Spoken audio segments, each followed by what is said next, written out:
So in order for you to understand what flight school is like, I need to teach you how to fly a helicopter. So right now you're going to need both hands and both feet available, and set it, whatever you have down, if you're able. All right. So flying a helicopter is not quite like anything else. With your right hand, you're on what's called the cyclic. The cyclic is a stick. It goes down to the floorboard, up into the rotor system, and it controls the pitch of the rotor blades. So right now I want you to take your right hand and stick it straight out in front of you. That's where the cyclic, do not hit the person in front of you. So you're going to take it straight out. This is where your cyclic would be in the helicopter. So with your cyclic, it controls which direction you go. So if you want to go forward, I want you to push and lean forward. Go ahead.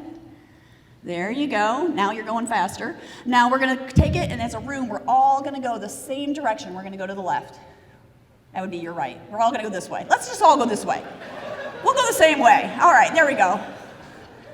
There you go. You're flying now. Now, if we wanted to go the other way, we're going to go. Excellent. You're still flying. And if you wanted to go back, whoa, whoa, whoa. You have a tail back there. If you pull that too far back and hit your tail, that's bad. Don't do that. Now, who said you could put your arm down? You're flying the helicopter. I said earlier, there's no autopilot. All right, so with your arm still there, that's you're still on the slide. You're on the controls.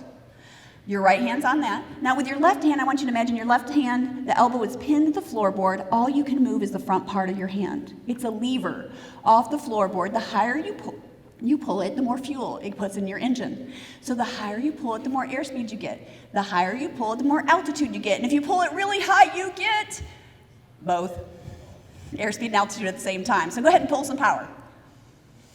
Yeah, that feels good, doesn't it? Yeah, but here's what happens in the helicopter.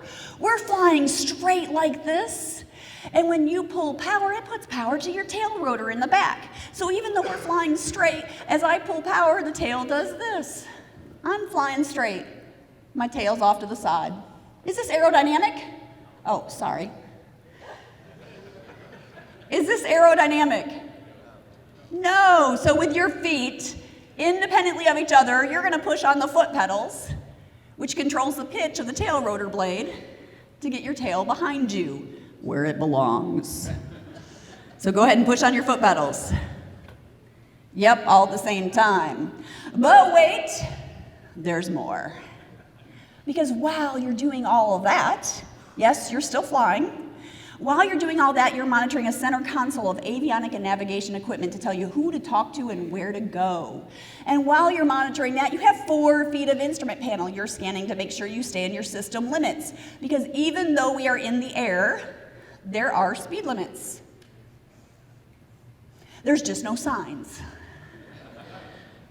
You have to have every single limit on every single gauge memorized. And while you're monitoring all that, you have your windows. You're scanning through your front windshield. You've got a door window right here. You have what's called a chin bubble window down here at your feet. In fact, right now, I'd like you to look down at your toes through the table if you need to. Because when you lose your engine, that's where you're going to go. There's no glide in a helicopter. You're going straight down. So it's really important that you don't hit a tree or a power line or another aircraft. Those are bad, not very safe. It was what we call obstacle avoidance. Yeah, all at the same time. But wait, because you also have a helmet on, and with a helmet, a microphone, and you're talking internally to your crew and externally to air traffic control. I mean, there's no such thing as a quiet pilot, all at the same time. And if you are sitting there thinking, what does that have to do with me? Remember, I can see you. Well, every time you're at work, you are in that pilot seat, aren't you? Oh, you can put your arms down. Some of you look tired. I told you it would be your workout, Dan. Yeah. Every time you're at work, you are in the pilot seat. And is there autopilot? No, you're on the controls. But not just that, it's the multitasking we have to do nowadays, isn't it? The email is dinging, the phone is ringing. Emergencies and urgencies occur all the time. You got to maintain your temperatures, right? You got to make sure you don't have a leak that could affect their breathing and their health and their safety. You don't want to lose a product. You're multitasking all the time. There's no autopilot, is there? Is there? No. So flying a helicopter, well, you know what? Maybe it is like something else. Do we have any? Maybe. Okay, I got it. Do we have any roller coaster fans in the house? Let me see the roller coaster fans. Let me see you. Yep. Okay, keep them up. Nope. I want to see. Oh, yep. I believe one of you. You, sir, in the blue shirt are the only one that has 2 arms up. There is no self-respecting roller coaster fan that does 1 arm. Let me see the roller coaster fans. Let me see you. You know it's true, right? I want you to imagine you're in the front car of a roller coaster. You know when you're in the front car of a roller coaster, there's no you've got the front car, you see everything that's coming, right? Oh, I love the front car. I want you to imagine you're in the front car of a roller coaster and there's no track. You get to decide where it goes. How high, how low, how fast, or how slow. To the right or to the left, which way it should go. That is what flying a helicopter is like.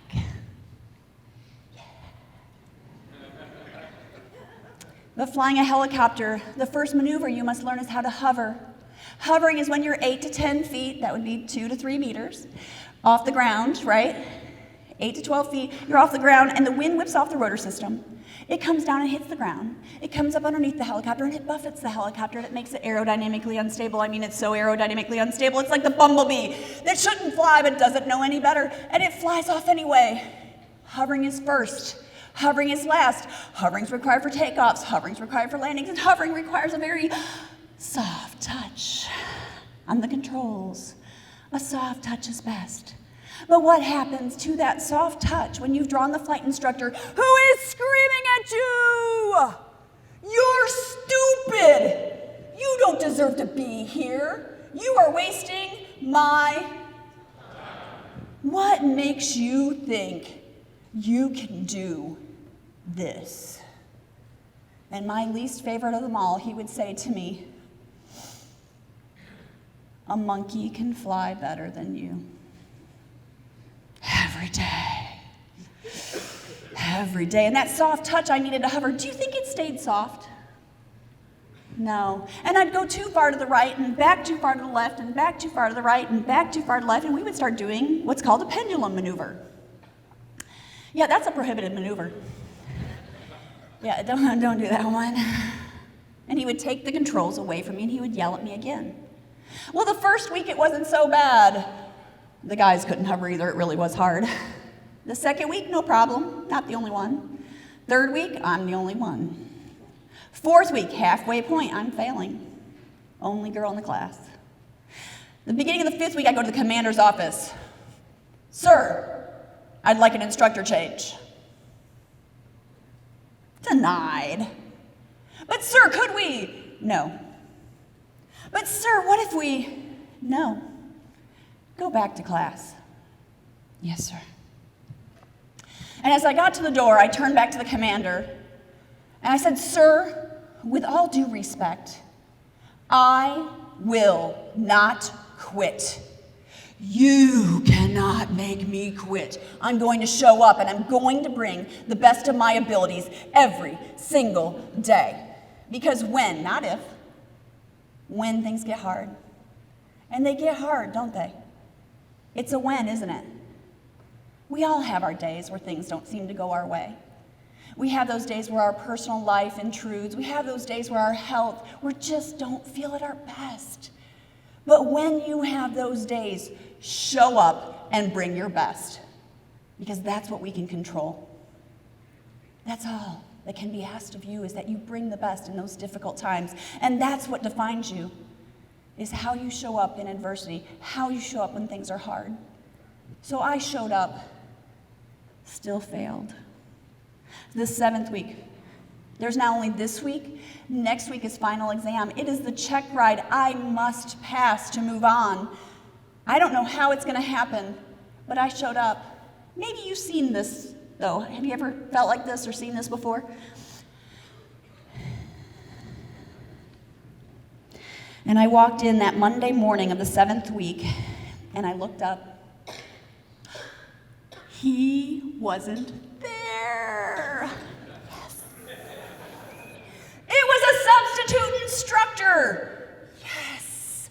I'm thinking I got a shot. I have a chance, and I can do this. But as I walk up to the table, he's looking at all those grade sheets. Anyone here in HR? Good first impression? 6 full weeks of failing grades. Yeah. As I walk up to the table, he goes, "What's the deal?" What could I possibly say? What could I possibly say that would not sound like I was making an excuse? What could I possibly say that wouldn't sound like I was blaming someone else? What could I say that would take responsibility for that? And I have to tell you, I had nothing. You ever have nothing? 3 of you. Yeah. And then it came to me, what to say in a difficult situation. And this is one you're going to want to write down. So go ahead and grab out your phone if you want to take notes. I take notes on my phone. If you want to take notes on your phone, if you have a piece of paper, you're going to want this. You're going to want this. So go ahead, I'll wait for you. So write down what to say in a difficult situation, and I'm going to give it to you. Go ahead. What to say in a difficult situation. All right, one more time. What to say in a difficult situation. Ready? He had asked me, "What's the deal?" And here is what I said. "I'm trying really hard." And then he yells at me, and then he tells me a monkey can fly better than me, and I really want to see that monkey fly. Did I mention crying in uniform in the military is really bad? I mean, it's really bad. Plus, gentlemen, my many good men here in this room, you know you've done this. He responded like this. "Please stop, please stop, please stop, please stop." You know you have, yeah. "Please stop." And I had to stop. And I had to draw it off. And then he says to me the 4 words I will never forget in my entire life. These are the 4 words I want you to write down. They're the 4 words of what to say to yourself when things get hard. They're the 4 words to help you stay connected, committed, and passionate to why you do what you do and the difference you make. You make a difference for your industry. You make a difference at your organization. You make a difference to your family.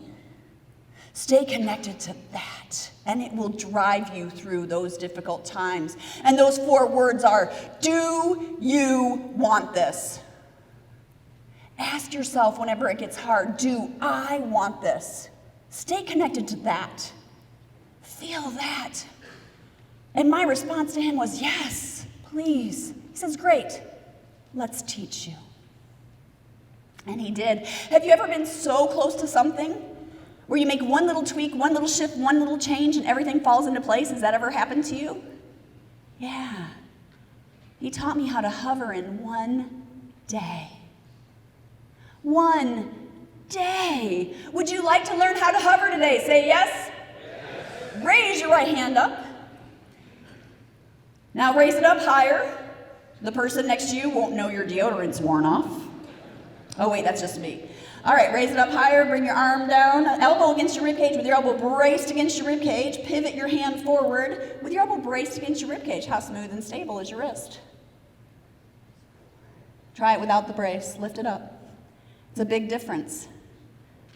Creating a stable platform by bracing my elbow. All your training is your stable platform to be safe, to stay alert, to stay alive, to be safe.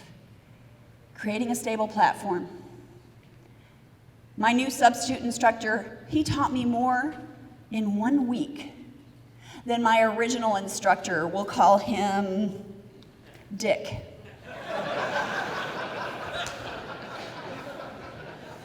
What? His name was Richard. Then Richard had taught me it all, and when Dick came back from his week vacation going, fail, he couldn't fail me. I knew just enough to pass. But it was ugly. Have you ever had the ugly pass? Do not raise your hand if your boss is in the room. Just wink at me, I got you. Because practice makes. Really? I had lots of practice doing it wrong. How can it possibly be perfect? We need to shift our paradigm on this. Practice makes, maybe, permanent. There it is, permanent. Practice makes permanent. How we practice determines how we perform. How we practice determines how we show up, how we live in our life, how we work in our job. Everything you do today impacts your tomorrow. Because practice makes permanent. It's a shift of thinking, right? So be more intentional, be more deliberate, be more focused, because everything you do matters to help you stay alert and stay alive.